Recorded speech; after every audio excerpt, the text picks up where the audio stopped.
आश्विन मास के कृष्ण पक्ष की एकादशी तिथि को इंदिरा एकादशी का व्रत रखा जाता है, जो कि श्री हरि और माता लक्ष्मी के लिए रखा जाता है।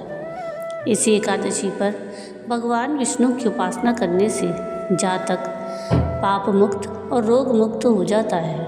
इस साल इंदिरा एकादशी का व्रत और एकादशी श्राद्ध 17 सितंबर को मनाया जाएगा। आइए आज के इस वीडियो में हम इंदिरा एकादशी व्रत की कथा और महत्व सुनेंगे।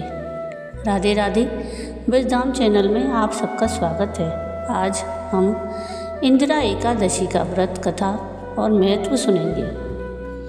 धर्मराज युधिष्ठिर कहने लगे, हे भगवान, आश्विन कृष्ण एकादशी का क्या नाम है, इसकी विधि और फल क्या है, सो कृपा करके कहिए। भगवान श्री कृष्ण कहने लगे कि इस एकादशी का नाम इंदिरा एकादशी है। यह एकादशी पापों का नाश करने वाली और पितरों को अधोगति से मुक्ति देने वाली होती है। हे राजन, ध्यानपूर्वक इसकी कथा सुनो। इसके सुनने मात्र से वाजपेय यज्ञ का फल मिलता है। प्राचीन काल में सतयुग के समय में महिष्मती नाम की नगरी में इंद्रसेन नाम का एक प्रतापी राजा धर्मपूर्वक अपनी प्रजा का पालन करते हुए शासन करता था। वह राजा पुत्र, पौत्र और धन आदि से संपन्न और विष्णु जी का परम भक्त था। एक दिन जब राजा सुखपूर्वक अपनी सभा में बैठा था तो आकाश मार्ग से महर्षि नारद उतरकर उसकी सभा में आए। राजा उन्हें देखते ही हाथ जोड़कर खड़ा हो गया और विधि पूर्वक आसन और अर्घ दिया। सुख से बैठकर नारद मुनि ने राजा से पूछा कि हे राजन, आपके सातों अंग कुशल पूर्वक तो हैं, तुम्हारी बुद्धि धर्म में और तुम्हारा मन विष्णु भक्ति में तो रहता है। देवर्षि नारद की ऐसी बातें सुनकर राजा ने कहा, हे महर्षि, आपकी कृपा से मेरे राज्य में सब कुशल है और मेरे यहाँ यज्ञ कर्म आदि सुकृत हो रहे हैं। आप कृपया करके अपने आगमन का कारण कहिए।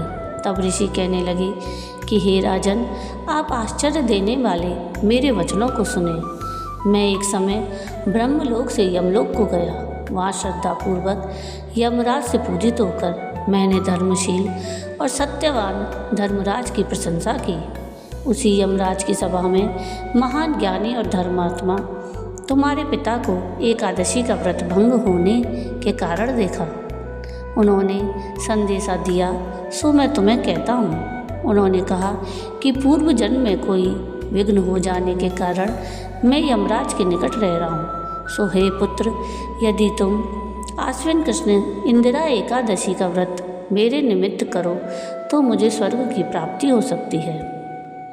इतना सुनकर राजा कहने लगा कि हे महर्षि, आप इस व्रत की विधि मुझसे कहिए। नारद जी कहने लगे, आश्विन मास की कृष्ण पक्ष की दशमी के दिन प्रातःकाल स्नान आदि से श्रद्धापूर्वक निवृत्त होकर पुनः दोपहर को नदी आदि में जाकर स्नान करें।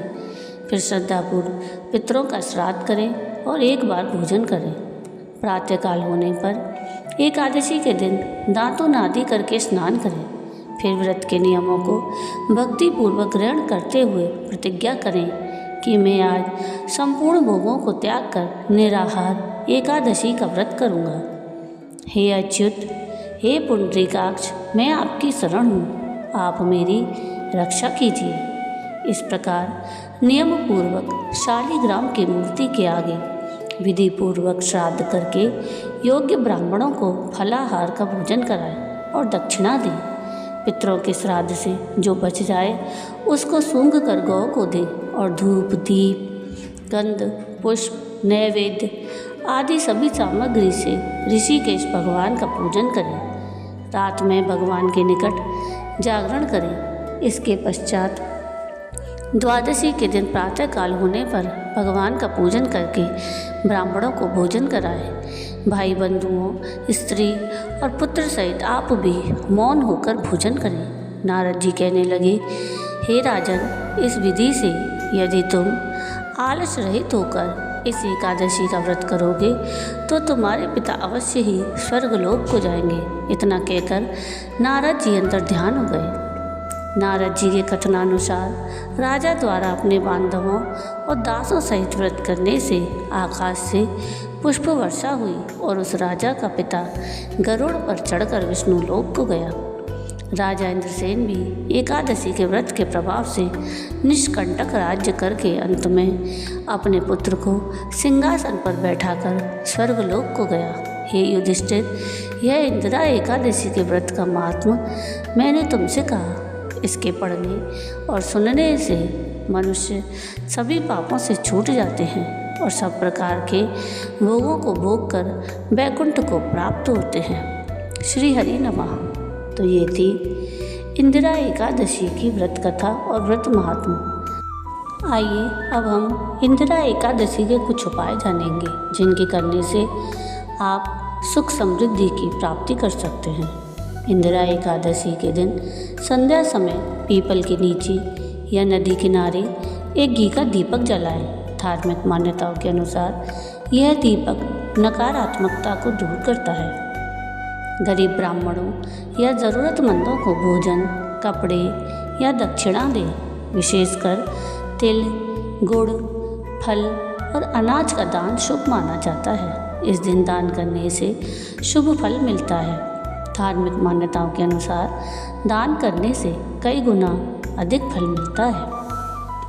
ओम नमो भगवते वासुदेवाय मंत्र का जाप करें। हिंदू धर्म में मंत्र जप करने का विशेष महत्व होता है। जप करने से सभी मनोकामनाओं की पूर्ति होती है। पंचांग के अनुसार आश्विन मास के कृष्ण पक्ष की एकादशी तिथि पर शिव और परिग योग समेत कई विशेष संयोग बन रहे हैं। परिग योग देर रात तक है, इसके बाद शिव योग का संयोग बन रहा है। ऐसे में इन योगों में पूजा करना मंगलकारी रहेगा। बता दें कि इस दिन गौरी योग का शुभ संयोग रहेगा। चंद्रमा अपनी स्वराशि कर्क में विराजमान रहेंगे, जिससे गौरी योग बनेगा। ऐसे में व्रत और श्राद्ध कर्म करने वालों को पुण्य फल की प्राप्ति होगी। जीवन के दुख और संकट को दूर करने के लिए इंदिरा एकादशी के दिन महादेव की पूजा अर्चना करें। इस दौरान सच्चे मन से शिवलिंग पर 21 बेलपत्र चढ़ाएं और ओम त्र्यंबकम यजामहे सुगंधिम पुष्टिवर्धनम उर्वारुकमेव वंदनाय मृत्योर्मोक्षीमामृता मंत्र का जाप करें, जिससे आप पर महादेव की विशेष कृपा होगी। तो ये थी इंदिरा एकादशी के व्रत के महात्म कथा और इंदिरा एकादशी के बारे में कुछ जानकारी।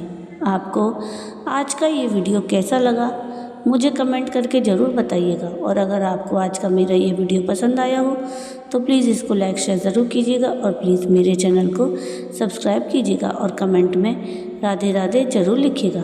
वीडियो पूरा देखने के लिए थैंक यू। राधे राधे।